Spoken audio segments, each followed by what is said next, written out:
Chapter 14, New Movements in America.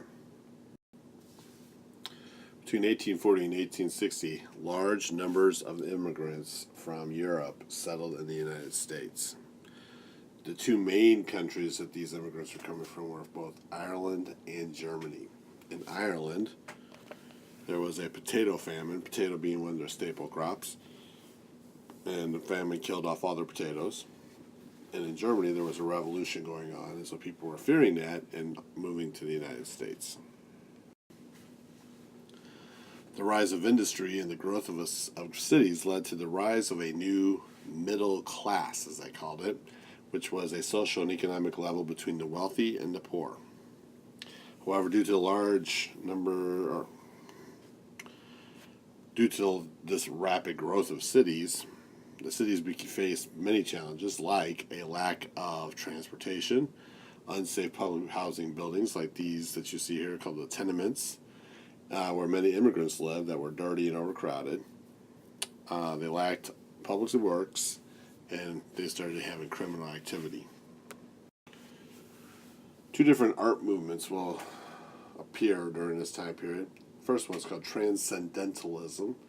It was the belief that people could transcend or rise above material things in life.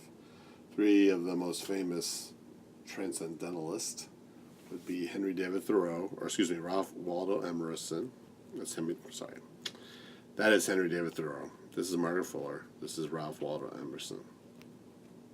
The second movement was called the Romanticism period, and this involved an interest in nature, an emphasis on individual expression, and a rejection of many established rules.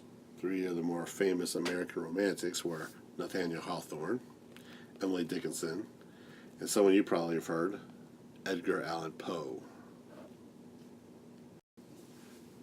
If you remember back toward the beginning of the year, we talked about the First Great Awakening, which was basically just a big revival in the church. And that's kind of the same idea of the Second Great Awakening. It was a Christian renewal movement in the 1790s and early 1800s that increased church membership across the country. The Temperance movement was an effort to urge people to use self-discipline to stop drinking hard liquor. This was a movement by women who felt like the men were going out and spending all their money on booze and then coming home and maybe mistreating members of the family at home.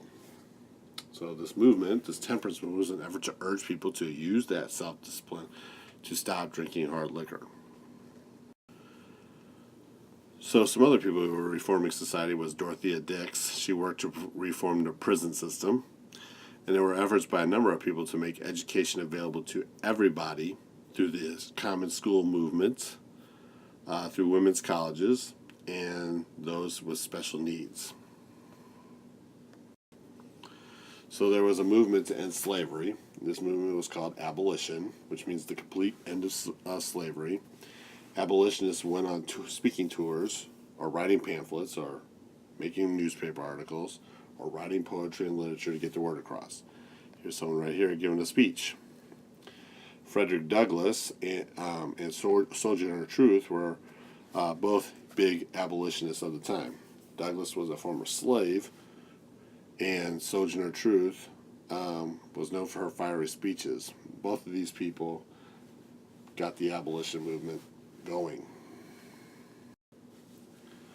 The Underground Railroad was not an actual railroad, but a network of people who arranged transportation and hiding places for fugitive slaves. You can see some of the paths that these slaves down the Underground Railroad. Harriet Tubman was one of the most famous conductors, that's what they called them, on the Underground Railroad, leading more than 300 slaves to freedom. At the same time the abolitionist movement was starting, there was a women's rights movement as well. Women who were abolitionists realized that they really didn't have any rights either, so they began to fight for equal rights. Women like Sojourner Truth, Lucretia Mott, Elizabeth Cady Stanton, and Susan B. Anthony joined the struggle. Women formed the Seneca Falls Convention, which marked the beginning of the women's rights movement. During this convention, the women wrote the Declaration of Sentiments that wrote detailed beliefs about social injustice toward women. That is the end of chapter 14.